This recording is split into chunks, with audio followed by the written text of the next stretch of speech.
Indian media और PTI का social media circle वो तकरीबन आपको एक पेज पर लगेंगे। हलीमा खान ये कहने पे मजबूर हो गई कि कोई भी नहीं चाहता कि बानी पीटीआई इमरान खान जल्द अज जल्द जेल से बाहर आए। इमरान खान साहब कहा करते थे कि नून लीग फैमिली लिमिटेड है, पीपल्स पार्टी फैमिली लिमिटेड है। खुद की पार्टी में ठीक है, आपने बैरिस्टर गौहर को चेयरमैन बना दिया, लेकिन बैरिस्टर गौहर की सुनता कौन है? इतनी आसानी से रिहाई मुमकिन नहीं है, उन केसेस से जान छूटती नजर नहीं आ रही इमरान खान साहब की। वो बतौर सियासतदान सोचने और समझने को ही तैयार नहीं है। बात सीधी सीधी ये है कि पीटीआई को ना सियासत करना सीखनी पड़ेगी।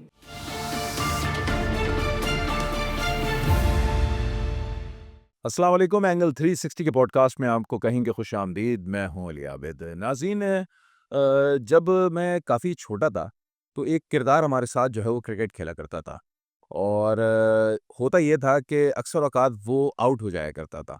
तो जब वो आउट हो जाता था तो कहता था कि नो बॉल है और रौला डाल दिया करता था कि भई ये नो बॉल है, मैं तो किसी सूरत जो है वो इस बोल्ड को नहीं मानूँगा। हालाँकि वो नो बॉल नहीं होती थी, लेकिन फिर भी वो इस बात पर बज़िद रहता था कि नो बॉल है। फिर होता ये था कि अगर वो कैच आउट हो जाता था, तब भी उसका यही रौला होता था कि नहीं नो बॉल है। हालाँकि अंपायर कहता था नहीं है नो, वो कहता था नहीं भई सीने से ऊपर आई है और ये गलत बॉल है, और अगर बिल्कुल नीचे भी बॉल रही होती थी तो वो कहता था कि इसने जो है वो लाइन क्रॉस की है बॉलर ने, और मैंने देखा है अंपायर ने जो है वो गलत फैसला दिया है। बहरहाल गली गली की जो क्रिकेट होती है उसमें तो आपको पता है कि अंपायर भी अपने ही होते हैं और खिलाड़ी भी अपने ही होते हैं। अच्छा, साथ-साथ ये होता था कि जब रन आउट होता था, तो अब उसमें तो नो बॉल में भी रन आउट हो जाते हैं, वाइड बॉल में भी रन आउट हो जाते हैं, अब बहाना क्या चाहिए? तो फिर वो क्या करता था, पिच पर लेट जाता था और कहता था, "ना खेलूँगा, ना खेलने दूँगा।" अब ये पूरी जब मैं सूरत-ए-हाल देखता हूँ, तो न जाने क्यों मुझे जो है वो एक सियासी शख्सियत जो है, वो उसके हम पल्ला जो है वो बच्चा जो है वो नज़र आता है। गो कि मैं दुआ गो हूँ कि बड़ा होके वो सियासी शख्सियत ना बने, जो आजकल हम अपने सामने देख रहे हैं, यानी कि तहरीक-ए-इंसाफ के कायद इमरान खान के हवाले से। क्योंकि वो भी ये कहते हैं कि मुझे निज़ाम वो चाहिए जिसमें सिर्फ़ मैं वज़ीर-ए-आज़म रहूँ। मुझे फ़ौज वो चाहिए जो सिर्फ़ मेरे मफ़ादात का ख़्याल करे। मुझे आर्मी चीफ़ वो चाहिए जो सिर्फ़ मेरी सुने। मुझे अदलिया वो चाहिए जो सिर्फ़ मेरे हक़ में फ़ैसला दे। मुझे अवाम वो चाहिए जो सिर्फ़ मेरी वाह-वाह करे। मुझे जो है अमेरिका का सदर भी वो चाहिए जो मेरे मफ़ादात का ख़्याल रखे। मुझे दुनिया भी वो चाहिए जो सिर्फ़ मेरी जो है वो बात सुने। तो अब जब हम पीटीआई और उनके कायद इमरान खान साहब को देखते हैं, तो वो सिर्फ़ मैं की जो है वो गर्दान जो है वो लगा के रखते हैं और किसी दूसरे की सुनना गवारा नहीं करते हैं। तो इस पर आज हमने सोचा कि पॉडकास्ट करें और कुछ ज़रा बात करें कि आखिर क्या वजह है कि पीटीआई जो है वो दूसरों को जो ताने देती है, जब वो खुद करती है तो उस पर पीटीआई के जो अपने सोशल मीडिया एक्टिविस्ट हैं, वो तो वाह-वाह करते हैं। तो इससे तो फिर मुझे वही मशहूर गाना याद आता है, जिसको मैं थोड़ा अगर थोड़ा-सा चेंज कर दूँ तो कुछ इस तरीके से बनेगा कि मैं करूँ तो ठीक, दूसरा करे तो करैक्टर ढीला है। तो बहरहाल आज इसी पर ही बात करेंगे। समीन की तरफ चलते हैं। तो समीन, आप बताइएगा, ये जो स्टोरी मैंने आपको सुनाई, ये कैसी लगी आपको? और आप कैसा देखती हैं इस पूरी सूरत-ए-हाल को? सही, यानी आप ये बताना चाह रहे हैं कि वो सालों पहले जो आपकी दोस्ती थी, उसकी जो आदात व खसलात थी, वो बड़े होकर आपने एक ऐसी शख्सियत में देख ली, जो इस मुल्क के वज़ीर-ए-आज़म बने और उन्होंने इस मुल्क की, क्या कहा जाए कि बस लंका डुबोने में कोई कसर नहीं छोड़ी। तकरीबन यही मामलात लगते हैं, क्योंकि अगर हम सोशल मीडिया अकाउंट्स का जायज़ा लें हुँ। पिछले 2-3 सालों में, और ख़ास तौर पर अगर पिछले 6 माह में देखें, चूँकि हमने पिछले 6 माह और साल भर में देखा है पाकिस्तान में दहशतगर्दी की वारदातें भी एकदम बढ़ी हैं। ज़ाहिर-सी बात है कि भारत ने अपनी प्रॉक्सीज़ को एक्टिव कर लिया है। अफ़गानिस्तान के अंदर तालिबान जो हैं वो अब उस तरीके से नहीं रिएक्ट कर रहे जिस तरीके से हम समझ रहे थे। टीटीपी के मज़बूत गढ़ वहाँ पे बन चुके हैं, दाइश के मज़बूत गढ़ बन चुके हैं। ख़ैर, ये तो दूसरा टॉपिक है। अब बात ये है कि पीटीआई का जो इस वक़्त सोशल मीडिया का जो थंडर स्क्वाड है, हम थंडर स्क्वाड कह लेते हैं उसको, सही। ठीक है ना? हुँ। वो जिस तरीके से पाकिस्तान मुखालिफ जो है वो पोस्टें कर रहा है, पाकिस्तान के मफादात के ख़िलाफ़ इस वक़्त जो इतना एक्टिव हुआ है। आप ये देखें ना, कोई भी पाकिस्तान में एक सानिया होता है, हुँ, उसको बिल्कुल अलग रंग देकर हुँ, पीटीआई का जो सोशल मीडिया है, हुँ। वो अपनी अटेंशन मबज़ूल करवाया है। पाकिस्तान एंगल से उसको बिल्कुल। पोर्ट्रे करने अब की और कोशिश आप की। ये ख़ास बात देखेंगे कि आपको इंडियन मीडिया और पीटीआई का सोशल मीडिया सर्कल, हुँ, वो तकरीबन आपको एक पेज पर लगेंगे। हुँ, और ऐसा लगेगा कि जिस तरीके से इंडियन मीडिया के लिए पाकिस्तान की फ़ौज, पाकिस्तान की हुकूमत, पाकिस्तान की रियासत एक बहुत बड़ा कोई छलावा है ना, हुँ, इसी तरीके से आप देखें पीटीआई का सोशल मीडिया और पीटीआई का जो उस वक़्त पूरी दुनिया में ख़ास तौर पर वेस्ट कंट्रीज़ में बैठा हुआ जो उनका सोशल मीडिया स्क्वाड है, हुँ, वो जो डिजिटल दहशतगर्दी कर रहा है, हुँ, आप अगर उसको देखें तो तकरीबन आपको लगेगा कि वो सेम पेज पर है। हुँ। अच्छा, अलीमा ख़ान के स्टेटमेंट की बात करते हैं। हाल ही में जो एक बयान सामने आया उनका कि जी वुकला से ग़ालिबन उन्होंने मुख़ातिब होकर उनको ये कहना चाहा या मैसेज देना चाहा कि जो तरीक़ा-ए-कार है इस वक़्त इमरान ख़ान के केसेस को डील करने का या जिस तरह से समाअतें जारी हैं, अदालतों में केसेस चल रहे हैं, उससे ये बज़ाहिर लगता है और अलीमा ख़ान ये कहने पे मजबूर हो गईं कि कोई भी नहीं चाहता कि बानी पीटीआई इमरान ख़ान जल्द अज़ जल्द जेल से बाहर आएँ। सही। देखें, अब ये एक बहुत बड़ा मसला है। इमरान खान साहब क्या कहा करते थे? हुँ, इमरान खान साहब कहा करते थे कि नून लीग फैमिली लिमिटेड है, पीपल्स पार्टी फैमिली लिमिटेड है। हम कहते हैं सही कहते थे। उसकी बुनियाद वो ये करार दिया करते थे कि नवाज़ शरीफ नहीं है तो शहबाज शरीफ हैं, हुँ, मरीम नवाज़ हैं, हुँ, हमज़ा शहबाज हैं, मतलब ख़ानदान के गिर्द ही इक़्तिदार घूम रहा है। पीपल्स पार्टी पर ये इल्ज़ाम लगता था, हम कहते हैं सही लगता था, हुँ, कि बेनज़ीर भुट्टो के बाद आसिफ़ अली ज़रदारी साहब हैं, बिलावल भुट्टो हैं, बासफ़ा भुट्टो ज़रदारी साहिबा हैं। फैमिली लिमिटेड हुँ, करार दी जाती थी और ये नहीं कहा जाता था कि किसी और ख़ानदान की दस्तरस ही नहीं है कि वो चेयरमैन बन सके या वो जो है वो सदर बन सके उस पार्टी का, हुँ, ठीक है? अब खुद की पार्टी क्या कर रही है? खुद की पार्टी में ठीक है, आपने बैरिस्टर गौहर को चेयरमैन बना दिया, हुँ, लेकिन बैरिस्टर गौहर की सुनता कौन है? सुनता तो हर कोई अलीमा खान की है, सुनता तो हर कोई बुशरा बीबी की है। तो आपकी भी तो फैमिली लिमिटेड है ना। हुँ, ठीक है, आपके बच्चे चूँकि बर्तानिया में हैं, उनका आपकी ज़िंदगी में स्टेक नहीं है, आपका उनकी ज़िंदगी में स्टेक नहीं है, हुँ, ठीक है? लेकिन जिनका आपकी ज़िंदगी में स्टेक है और आपका जिनकी ज़िंदगी में स्टेक है, यानी कि आपकी बीवी और आपकी बहन, वो तो पाकिस्तान में रहते हैं। तो आपकी पार्टी को तो होल्ड ही वही करते हैं, और तो कोई करता ही नहीं है। किस तरीके से लताड़ती हैं अलीमा खान साहिबा, किस तरीके से बुशरा बीबी लताड़ती हैं पार्टी के लीडरान को। ऐसा लगता है कि जैसे वो कोई दूध पीते बच्चे हैं।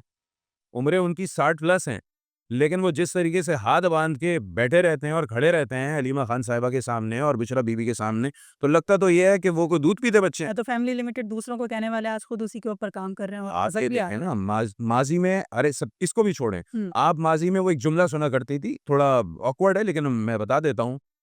पीटीआई कहा करती थी फौज के हक़ में बात करने के लिए बाप का एक और माँ का नेक होना ज़रूरी है।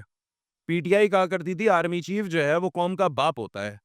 पीटीआई कहा करती थी कि फौज के खिलाफ कभी बात नहीं करनी चाहिए, रियासत कमज़ोर हो जाती है, और ये खान साहब खुद कहा करते थे। हुँ, और अब क्या हो रहा है? अब अगर मैं इसका काउंटर नैरेटिव दूँ, तो क्या बाप एक से ज़्यादा हो गए या माँ नेक नहीं रही? या फिर आर्मी चीफ तुम्हारा बाप नहीं रहा? या फिर जो है वो रियासत अब जो है वो फौज के बगैर बरकरार रह सकती है?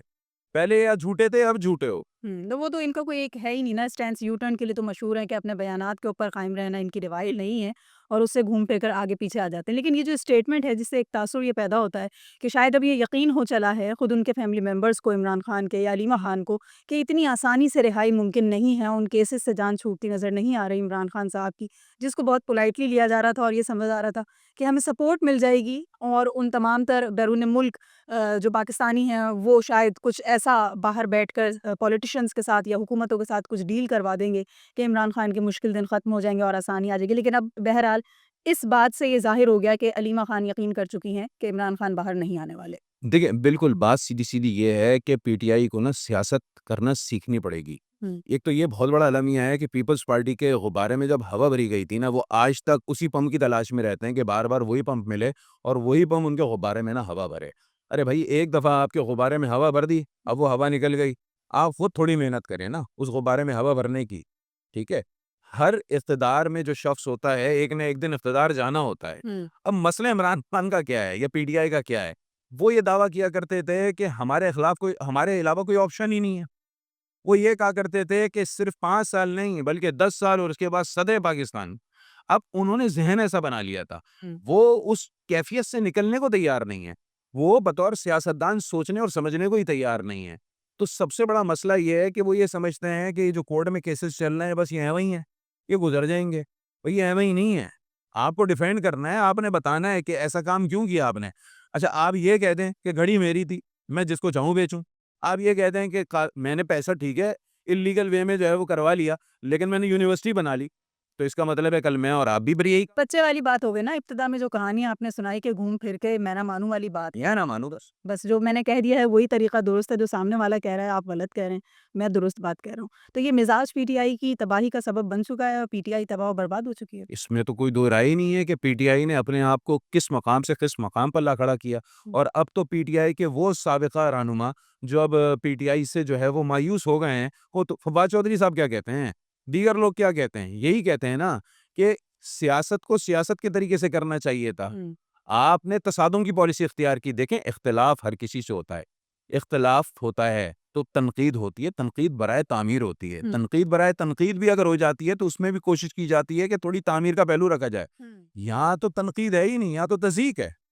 यहाँ तो अपने मफादात पूरा करने के लिए पहले गिरेबान पकड़े जा रहे हैं और जब पता चलता है कि सही की स्टिक आ गई तो पाँव पड़ लिए गए। हुँ, तो यहाँ तो ये मसला है। सही। अब बार-बार फ़ौज का नैरेटिव क्या है? फ़ौज कह रही है कि भई हमारा एक आईनी किरदार है, हुँ। उस आइन के अंदर रहते हुए हम सियासत और सियासतदानों के साथ मामलात डील करते हैं या हुकूमत के साथ डील ये करते हैं। रियासत के साथ जो किरदार है पाक फ़ौज का, वो किरदार अदा किया जाता है। वो वो तो बहरहाल किया जाएगा ना। हुकूमत में कोई भी हो, अगर उस वक़्त वज़ीर-ए-आज़म इमरान खान थे, तो इसका मतलब ये नहीं कि फ़ौज इमरान खान के साथ थी, बल्कि वो हुकूमत के साथ थी। हुकूमत के साथ थी। और इस वक़्त भी अगर शहबाज़ शरीफ की हुकूमत है और फ़ौज हुकूमत के साथ है, तो ये मतलब नहीं समझ लेना चाहिए कि वो इमरान खान के अगेंस्ट है और वो शहबाज़ शरीफ के साथ है। फ़ौज का जो अपना एक आईनी किरदार है, हमें वो किरदार अदा करती हुई नज़र आती है और हम ये देखते हैं कि बारहा इस बात की फ़ौज की जानिब से वज़ाहत दी जाती है कि सियासत से कोई ताल्लुक नहीं है, किसी सियासी जमात में कोई उनका लाडला मौजूद नहीं है। लेकिन फिर भी ये उनके ऊपर थोपने की कोशिश की जाती रहती है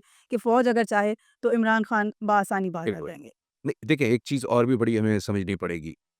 फ़ौज का नैरेटिव क्या है? फ़ौज का नैरेटिव ये है कि भाई आप पॉलिटिशियन हैं, हुँ, आप जाके सियासतदानों से बात करें। हुँ, आपके मसाइल हैं ना, बिल्कुल। आप समझते हैं ये हुकूमत सही काम नहीं कर रही है, हुँ, असेंबली में आवाज़ उठाएँ। हुँ, आप ये समझ रहे हैं कि एक सूबाई हुकूमत करप्शन कर रही है, हुँ। तो आप केपीके में जो है वो दूध और जो है शहद। वो शहद की जो है ना नहरें बहा के दिखाएँ। हुँ, भाई ये काम करें ना। बिल्कुल।